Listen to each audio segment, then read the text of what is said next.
नमस्कार दोस्तों, मैं हूं अजय बनारसी। आप देख रहे हैं चिंतन क्लासेज। आज हम लोग यूजीसी नेट के तहत यूजीसी नेट में लगी हुई कहानियों के क्रम में आज दूसरी कहानी को हम लोग पढ़ेंगे। इसके पहले हम लोगों ने पहली कहानी को देखा था भाग 1 में, जो कहानी चंद्रदेव से मेरी बातें बंग महिला, दूसरा नाम राजेंद्र बाला घोष थी। आज इस क्रम में हम लोग बंग महिला की ही दूसरी कहानी लगी हुई है सिलेबस में, दुलाई वाली, जिसका प्रकाशन वर्ष 1907। इस कहानी को प्रारंभ करने से पहले मैं आप लोग को बता दूं कि चिंतन क्लासेज यूट्यूब पे यूपीएचएससी फर्स्ट ग्रेड और second grade, RPSC, KVS, NVS सभी के लिए फर्स्ट पेपर आप लोगों को डाला गया है। आप लोग देख सकते हैं और चिंतन क्लासेज पे सारे वीडियो आपको मिल जाएंगे। उसमें हमने कुल 20-21 प्रैक्टिस सेट उसमें हम डाले हुए हैं, जो कि विशेषतः असिस्टेंट प्रोफेसर फर्स्ट पेपर के अनुसार है, और वह सारे वीडियो बहुत ही महत्वपूर्ण हैं। आप लोग उसको देख सकते हैं, आपको वहाँ से डायरेक्ट प्रश्न एग्ज़ाम में मिलेंगे। हम लोग कल से यह नेट के सिलेबस के अकॉर्डिंग कहानी को शुरू किए हैं। कल हमने पहली कहानी जो नेट में लगी हुई है, चंद्रदेव से मेरी बातें, उसको कल हम लोगों ने पढ़ा। आज दूसरी कहानी दुलाई वाली को हम लोग पढ़ेंगे। जो लोग चैनल पे नए हों, चैनल को सब्सक्राइब कर लें, वीडियो को लाइक करें, शेयर करें। आइए प्रारंभ करते हैं। दुलाई वाली बंग महिलाकृत यह कहानी है। इसका प्रकाशन 1907 ईस्वी में हुआ था। इसमें इसकी कहानी सारांश मैं संक्षेप में बता दूं कि नवल किशोर द्वारा इसमें जो पात्र हैं वह बंशीधर की पत्नी जानकी देई की छोटी बहन सीता, बंशीधर का मित्र नवल किशोर और नवल किशोर की पत्नी, इतने इसमें पात्र हैं। आपको कहानी में मिल जाएंगे आगे। और इसमें नवल किशोर द्वारा अपने मित्र, जो कि नवल किशोर के मित्र हैं बंशीधर, ये रेल में दोनों सफ़र कर रहे हैं, और रेल में सफ़र के दौरान की गई जो मजाक है उसी का वर्णन इस पूरे कहानी में किया गया है। तो आइए हम लोग प्रारंभ करते हैं कहानी को। कहानी है, देखिए इसमें जो महत्वपूर्ण होगा वहाँ मैं अंडरलाइन करता जाऊंगा और उसको आप लोग ध्यान दीजिएगा। प्रारंभ करते हैं। काशी के दशाश्वमेध घाट पर स्नान करके एक मनुष्य बड़ी व्यग्रता के साथ गोदौलिया की तरफ आ रहा था। एक हाथ में एक मैली सी तौलिया में लपेटी हुई भीगी धोती और दूसरे में सुरती की गोलियों की कई डिबिया और सुगनी की एक पुड़िया थी। उस समय दिन के 11 बजे थे। गोदौलिया की बाईं तरफ जो गली है उसके भीतर एक और गली थी। थोड़ी दूर पर एक टूटे से पुराने मकान में वह जा घुसा। मकान के पहले खंड में बहुत अंधेरा था, पर ऊपर की जगह मनुष्य के वायोपयोगी थी। यानी कि ये कह रहा है कि ऊपर की जगह मनुष्य के वासोपयोगी, यानी कि मनुष्य को रहने के लिए वह स्थान उपयोगी था। नवागत मनुष्य धड़धड़ाता हुआ ऊपर चढ़ गया। वहाँ एक कोठरी में उसने हाथ की चीज़ें रख दी और सीता सीता कहकर पुकारने लगा। क्या है, कहती हुई एक 10 बरस की बालिका आ खड़ी हुई। तब उस पुरुष ने कहा, सीता, जरा अपनी बहन को बुला ला। देखिए सीता, हमने पहले ही बताया कि सीता कौन है। यह नवल किशोर की छोटी बहन है सीता। पात्रों को ध्यान दीजिएगा आप लोग। अच्छा, कहकर सीता गई और कुछ देर में एक नवीना स्त्री आकर उपस्थित हुई। उसे देखते ही पुरुष ने कहा, लो, हम लोगों को तो आज ही जाना होगा। इस बात को सुनकर स्त्री कुछ आश्चर्ययुक्त होकर और झुझुलाकर बोली, आज ही जाना होगा? यह क्यों? भला आज कैसे जाना हो सकेगा? ऐसा ही था तो सवेरे भैया से कह देते।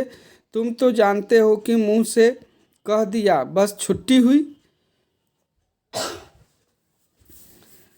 लड़की कभी विदा की होती तो मालूम पड़ता।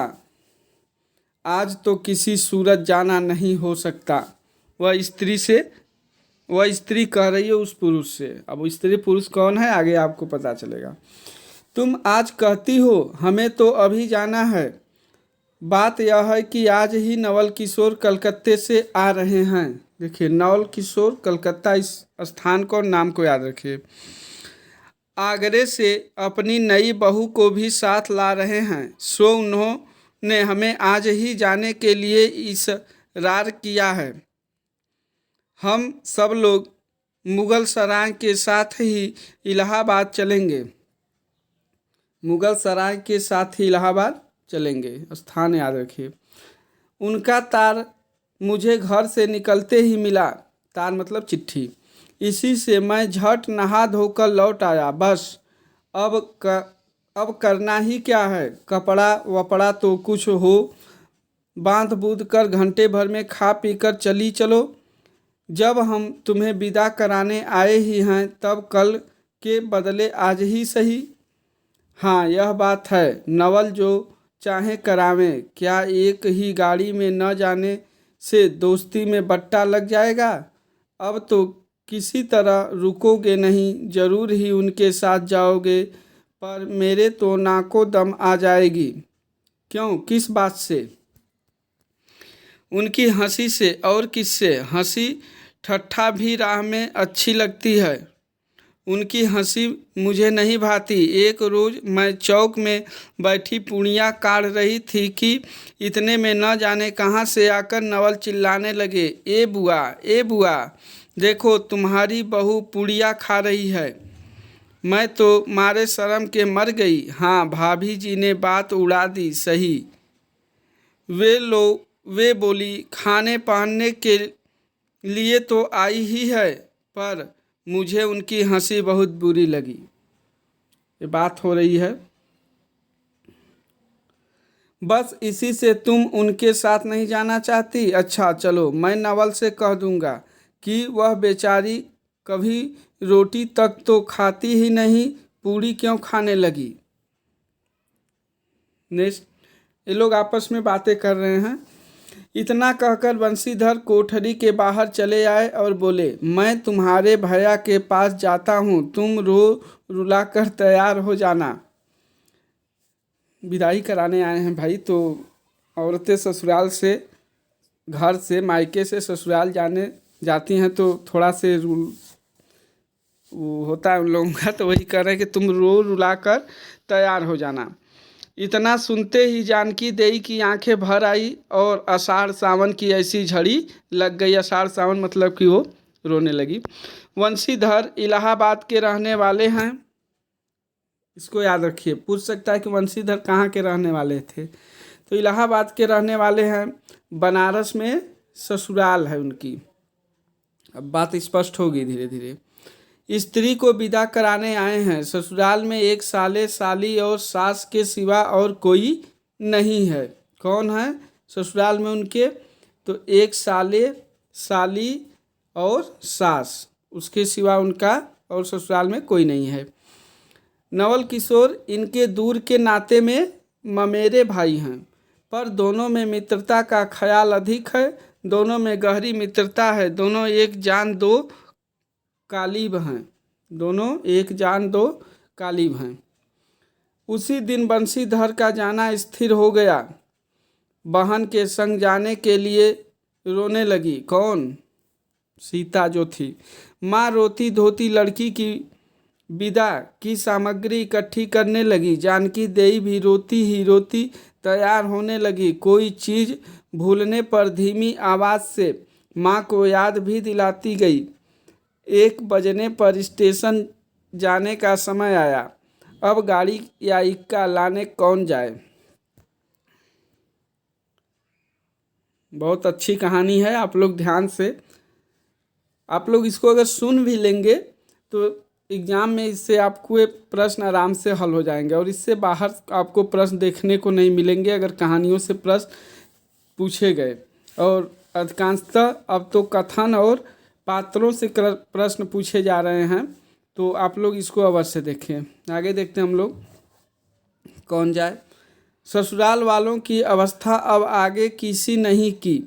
2-4 नौकर जाकर हर समय बने रहें। सीता के बाप के न रहने से काम बिगड़ गया है।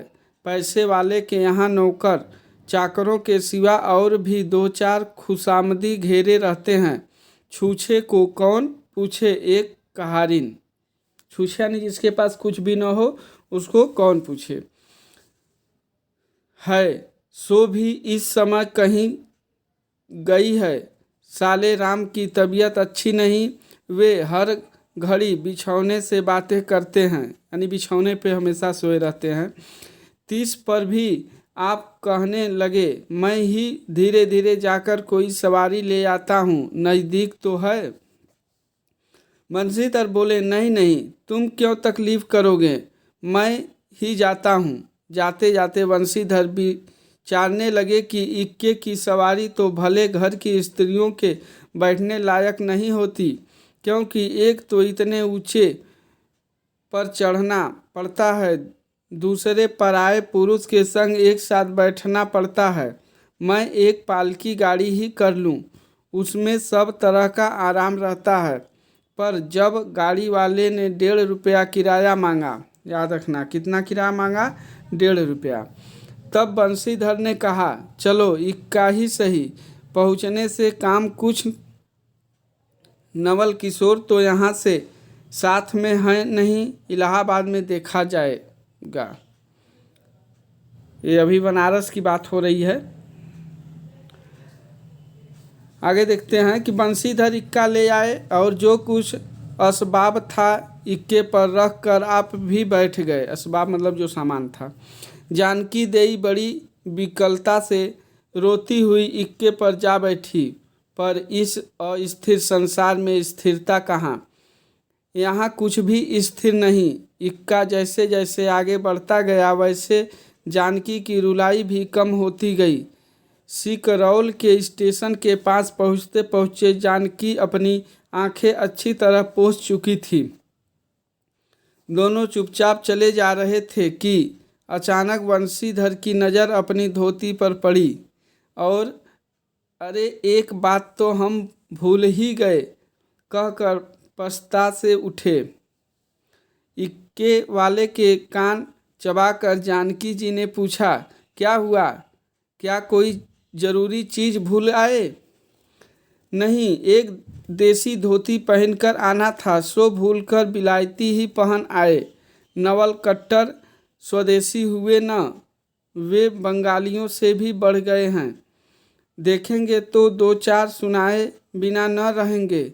और बात भी ठीक है, नाहक बिलायती चीज़ें मोल लेकर क्यों रुपए की बर्बादी की जाए। देसी लेने से भी दाम लगेगा सही, पर रहेगा तो देश में ही।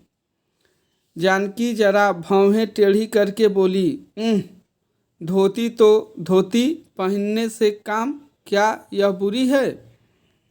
देसी बिलायती की बात चल रही है। इतने में स्टेशन के कुलियों ने आ घेरा। बंसीधर एक कुली करके चले।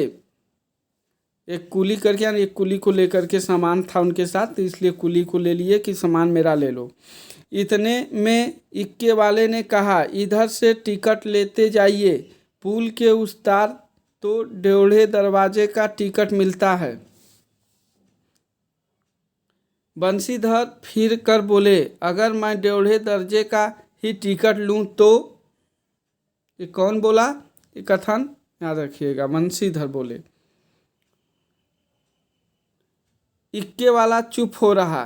इक्के की सवारी देखकर इसने ऐसा कहा। यह कहते हुए बंशीधर आगे बढ़ गए।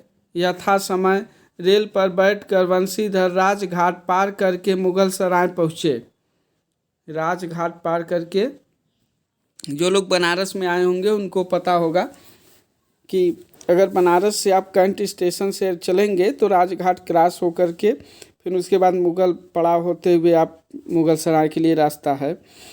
वहाँ पुल लांघ कर दूसरे प्लेटफार्म पर जा बैठे। कहाँ पे? मुगल सराय पहुँच गए। तब आप नवल से मिलने की खुशी में प्लेटफार्म के इस छोर से उस छोर तक टहलते रहे। कौन? बंशीधर। देखते देखते गाड़ी धुआं दिखलाई पड़ा। मुसाफिर अपनी अपनी गठरी संभालने लगे। रेल देवी भी अपनी चाल धीमी करती हुई गंभीरता से आ खड़ी हुई। बंशीधर एक बार चलती गाड़ी में ही शुरू से आखिर तक देख गए, पर नवल का कहीं पता नहीं। नवल कौन है? उनके दोस्त हैं। किसके? बंशीधर के। बंशीधर फिर सब गाड़ियों को तेहरा गए। भीतर घुस घुस कर एक एक डिब्बे को देखा, किंतु नवल न मिले। नवल और बंशीधर याद रखिए, बहुत महत्वपूर्ण पात्र हैं। अंत को आप खिजला उठे और सोचने लगे कि मुझे तो वैसी चिट्ठी लिखी और आप न आया, मुझे अच्छा उल्लू बनाया। एक मिनट, तुम भाई सही हो जाओ। उल्लू बनाया। अच्छा, जाएंगे कहाँ? भेंट होने पर समझ लूँगा। सबसे अधिक सोच तो इस बात का था कि जानकी सुनेगी तो ताने पर ताना मारेगी, पर अब सोचने का समय नहीं। रेल की बात ठहरी। बंशीधर झट गए और जानकी को लाकर जनानी गाड़ी में बिठाया। वह पूछने लगे, नवल की बहू कहाँ है?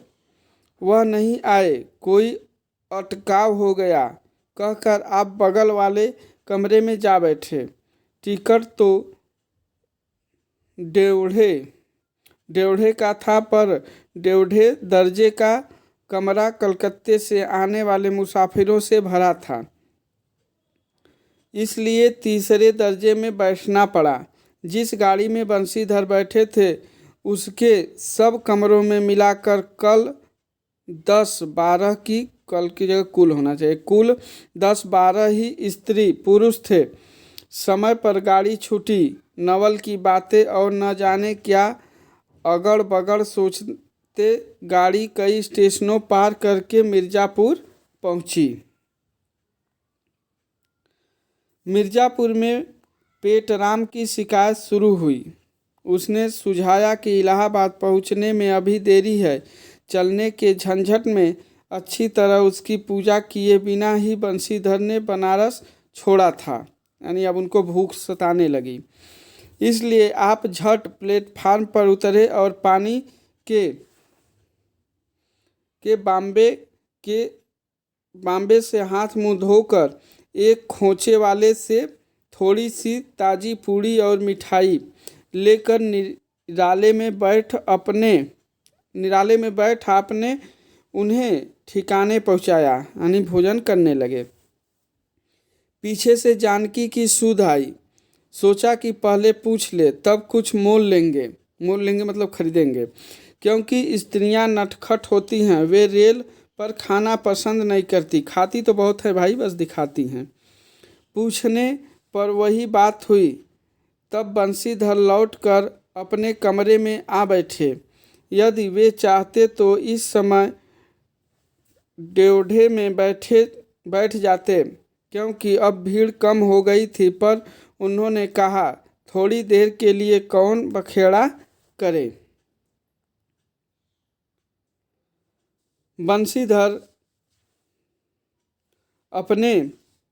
बंशीधर अपने कमरे में बैठे तो एक मुसाफिर अधिक देख पड़े।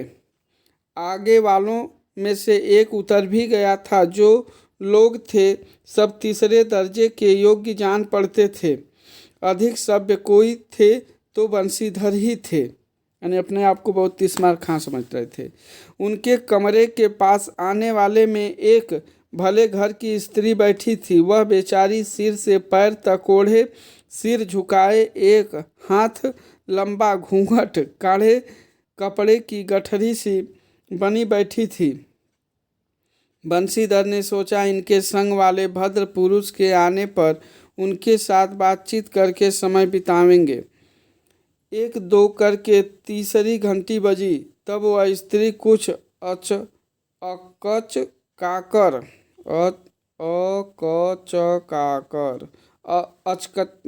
क्या बोलते हैं, अचंभित होकर के थोड़ा सा मुंह खोला, जंगले के बाहर देखने लगी। ज्यों ही गाड़ी छूटी वह मानो कांप सी उठी। रेल का लेना देना तो हो ही गया था, अब उसको किसी की क्या परवाह। वह अपनी स्वाभाविक गति से चलने लगी। कौन? ट्रेन। प्लेटफार्म पर भीड़ भी न थी, केवल 2-4 आदमी रेल की अंतिम विदाई तक खड़े थे। जब तक स्टेशन दिखाई दिया तब तक वह बेचारी बाहर ही देखती रही। वह जो स्त्री जो अचंभित होकर देख रही थी उसकी बात हो रही है। फिर अस्पष्ट स्वर में रोने लगी। वह स्त्री जो थी वह रोने लगी। उस कमरे में 3-4 प्रौढ़ा ग्रामीण स्त्रियां भी थी। जब एक जो उसके पास ही थी कहने लगी, अरे इनकर मनई तो नाही आइलेन हो, देखो रोवल कर थईन। दूसरी, अरे दूसर गाड़ी में बैठा हुई हैं। पहली, दूर बौरही ई जनानी गाड़ी थेड़े है। दूसरी, तऊ हो भलू तो कहू। कहकर दूसरी भद्र महिला से पूछने लगी, कौन गांव उतरबू बेटा? मिर्जयपुरा चढ़ी हऊ न? इसके जवाब में उसने जो कहा सो वह न सुन सकी। एक ग्रामीण भाषा है। तब पहली बोली, हट हम पूछिला न, हम कहाँ उतरबू हो? आय इलाहाबाद। दूसरी वाली औरत कहती है, इलाहाबाद कौन गांव हो गोइया? पहली, अरे नाही जनलू, प्रयाग जी, जहाँ मनई मरकर नहाए जाला। दूसरी वाली स्त्री कह रही है, भला प्रयाग जी काहे न जानित ले, कहे नहीं तोहरे पंच के धर्म से 4 दाई नहाय चुकी हैं। ऐसों को सोमवारी और गहन दका लाग रहा, तउन तोहरे काशी जी नहाय गई रहे। पहली औरत अब कह रही है, आवे जाय के तो सब औते जारा बटले बाटेन, खून यह साइत तो विचारो विपत में न पड़ल बाटली। हे हम पंच हई, राजघाट टिकस कटौली, मोगल के सराय उतरली, हो द पुन चढ़ली। दूसरी औरत कह रही कि ऐसे कई दाई हम आवत रहे, एक मिली औरो मोरे लंघे रही, दकौने टिसनिया पर उकर मिलवा उतरे से कि जतुरह गड़िया खुली। अब भैया उगरा फाड़ नरियाय, ए साहब गड़िया खड़ी कर, ए साहेब गड़िया तनी खड़ी कर, भला गड़िया दहीनाती काहे के खड़ी हो। पहली औरत कह रही कि ऊ मेहररुआ बड़ी उजबक रहल, भला केहू के चिल्लाए से रेलियो कहूँ खड़ी होला। तो ये भाषा आप लोग याद करिए। पूछ सकता है, हालांकि ये देसी शब्द हैं, पूछना बहुत मुश्किल है, लेकिन कुछ भी हो सकता है, एनटीए कुछ भी कर सकता है। इसकी इस बात पर कुल कमरे वाले हंस पड़े। अब जितने पुरुष स्त्रियां थी एक से एक अनोखी बातें कहकर अपने अपने तजुर्बे बयान करने लगी। बीच बीच में उस अकेली अबला की स्थिति पर भी दुख प्रकट करती जाती थी। तीसरी स्त्री बोली, टिकसिया पल्ले बाय न बाय क नाही। हे साहेबवा सुनी तो कलकत्ते ताई ले मसूलिया लेई। मतलब जहाँ से बैठे हैं कलकत्ते से यहाँ तक की पूरी भाड़ा लेगा, एक कहने का इनका मतलब। अरे इहो तो नाही कि दूर से आवत रहले न फरागत के बदे उतर लेन। चौथी, हम तो इनके संघे के आदमी के देखबो न कियो गोइया। तीसरी, हम देखे रहली हो मजे टोपी दिहले रहलेन को। इस तरह उनकी बेसिर पैर की बातें सुनते सुनते बंशीधर ऊप उठे। तब वे उन स्त्रियों से कहने लगे, तुम तो नाहक उन्हें और भी डरा रही हो। जरूर इलाहाबाद तार गया होगा और दूसरी गाड़ी से वे भी वहां पहुंच जाएंगे। मैं भी इलाहाबाद ही जा रहा हूं। मेरे संग भी स्त्रियां हैं। जो ऐसा ही है तो दूसरी गाड़ी के आने तक मैं स्टेशन पर ही ठहरा रहूँगा। तुम लोगों में से यदि कोई प्रयाग उतरे तो थोड़ी देर के लिए स्टेशन पर ठहर जाना। इनको अकेला छोड़ देना उचित नहीं। यदि पता मालूम हो जाएगा तो मैं इन्हें इनके ठहरने के स्थान पर ही पहुंचा दूंगा। यह कथन किसका है? तो यह बंशीधर बात कर रहे हैं। बंशीधर की इन बातों से उन स्त्रियों की वाकधारा दूसरी ओर बह चली। हाँ, यह बात तो आप भली कही। नाही भैया, हम पंचे काही के केहू से कुछ कही। अरे एक के एक करत न बाय तो दुनिया चलत कैसे बाय आदि ज्ञान गाथा होने लगी। कोई कोई से उस बेचारी को सहारा मिलते देख खुश हुए और कोई कोई नाराज भी हुए। क्यों, सो मैं नहीं बतला सकती। उस गाड़ी में जितने मनुष्य थे सभी ने इस विषय में कुछ न कुछ कह डाला था। पिछले कमरे में केवल एक स्त्री जो फरासीसी छींट की दुलाई ओढ़े अकेली बैठी थी, कुछ नहीं बोली। कभी कभी घूंघट के भीतर से एक आंख निकाल कर बंशीधर की ओर वह ताक देती थी और सामना हो जाने पर फिर मुंह फेर लेती थी। बंशीधर सोचने लगे कि यह क्या बात है। देखने में तो यह भले घर की मालूम होती है पर आचरण इसका अच्छा नहीं है। वो अपना दिमाग लगा रहे हैं। गाड़ी इलाहाबाद के पास पहुंचने को हुई। बंशीधर उस स्त्री को धीरज दिलाकर आकाश पाताल सोचने लगे। यदि तार में कोई खबर न आई होगी तो दूसरी गाड़ी तक स्टेशन पर ही ठहरना पड़ेगा, और जो उससे भी कोई न आया तो क्या करूँगा। जो हो, गाड़ी नैनी से छूट गई। अब साथ की उन अशिक्षित स्त्रियों ने फिर मुंह खोला। क भैया, जो केहू बिना टिकस के आवत होए तो ओकर का सजाए होला। अरे ओका ई नाही चाहत रहा कि मेहरारू के तो बैठा दिहलेन और अपुआ तउन टिकस लेके चल दिहलेन। किसी आदमी ने तो यहाँ तक दौड़ मारी कि रात को बंशीधर उसके जेवर छीन कर रफू चक्कर हो जाएंगे। उस गाड़ी में एक लाठी वाला भी था। उसने खुल्लम खुल्ला कहा, का बाबूजी कुछ हमरो साझा। इनको लोग चोर समझने लगे। इसकी बात पर बंशीधर क्रोध से लाल हो गए। उन्होंने इसे खूब धमकाया। उस समय तो वह चुप हो गया, पर यदि इलाहाबाद उतरा तो बंशीधर से बदला लिए बिना न रहता। बंशीधर इलाहाबाद में उतरे। एक बुढ़िया को भी वहीं उतरना था। उससे उन्होंने कहा कि उनको भी अपने संग उतार लो।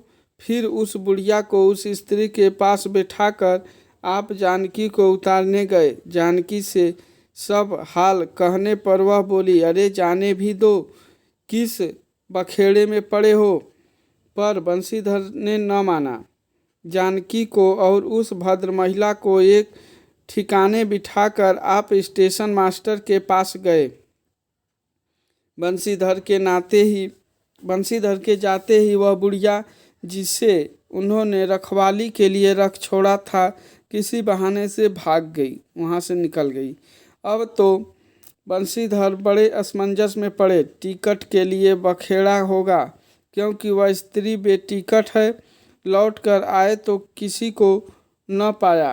अरे ये सब कहाँ गई, यह कहकर चारों तरफ देखने लगे, कहीं पता नहीं। इस पर बंशीधर घबराए।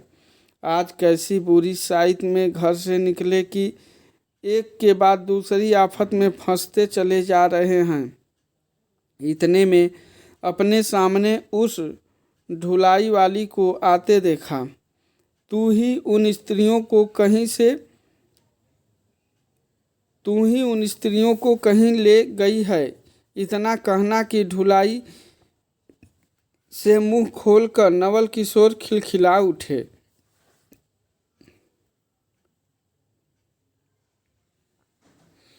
अरे यह क्या, सब तुम्हारी ही करतूत है। अब मैं समझ गया, कैसा गजब तुमने किया है। ऐसी हंसी मुझे नहीं अच्छी लगती। मालूम होता है कि वह तुम्हारी ही बहू थी। अच्छा, तो वे गई कहाँ?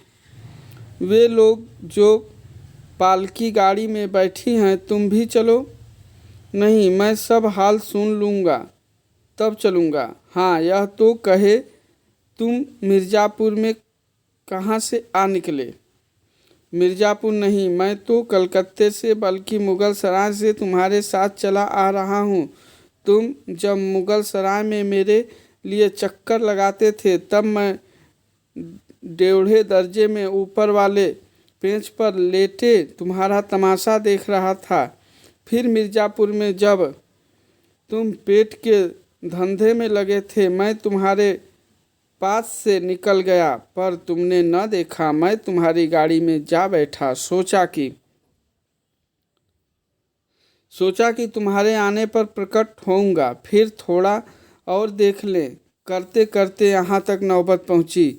अच्छा, अब चलो, जो तुम्हारा उसे माफ़ करो। यह सुनकर बंशीधर प्रसन्न हो गए। दोनों मित्रों में बड़े प्रेम से बातचीत होने लगी। यहाँ पे उनके जो मित्र थे नवल किशोर, वो मिल गए थे। बंशीधर बोले, मेरे ऊपर जो कुछ बीती सो बीती, पर वह बेचारी तो तुम्हारे से गुणवान के संग पहली ही बार रेल से आ रही थी। बहुत तंग हुई। उसे तो तुमने नाहक रुलाया। बहुत ही डर गई थी। नहीं जी, डर किस बात का था? हम तुम दोनों गाड़ी में न थे।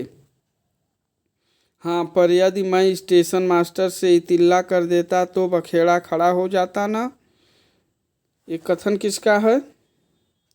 तो यह कथन है बंशीधर का। अरे तो क्या मैं मर थोड़े ही गया था? 4 हाथ की दुलाई की बिसात ही कितनी। ये कथन किसकी है? तो यह नवल किशोर का कथन है। इसी तरह बातचीत करते करते दोनों गाड़ी के पास आए। देखा तो दोनों मित्र बधुओं में खूब हंसी हो रही है। जानकी कह रही थी, अरे तुम क्या जानो, इन लोगों की हंसी ऐसी ही होती है। हंसी में किसी के प्राण भी निकल जाए तो भी इन्हें दया न आवे। खैर, दोनों मित्र अपनी अपनी घरवाली को लेकर राजी खुशी घर पहुँचे और मुझे भी इनकी यह राम कहानी लिखने से छुट्टी मिली। बंग महिला का यह अंतिम कथन था। तो ये महत्वपूर्ण कहानी, जो कि दूसरी कहानी थी UGC नेट में लगी हुई, दुलाई वाली, बंग महिला के द्वारा लिखित। आज हम लोगों ने 2 कहानियों को कंप्लीट किया। एक बार पुनः जो लोग चैनल पे नए हों, चैनल को सब्सक्राइब कर लें तथा इस वीडियो को ज़्यादा से ज़्यादा आप लोग शेयर करें और टेलीग्राम ग्रुप से आप लोग अवश्य जुड़ जाएं। वहाँ पे आपको प्रत्येक दिन प्रश्नोत्तरी हिंदी और GS संबंधित मिलती है। चिंतन क्लासेज के नाम से टेलीग्राम ग्रुप है, आप लोग उसको अवश्य ज्वाइन करें और सारे इन्फॉर्मेशन वहाँ पे दिए जाते हैं। तो आज के लिए बस इतना ही। थैंक यू, धन्यवाद।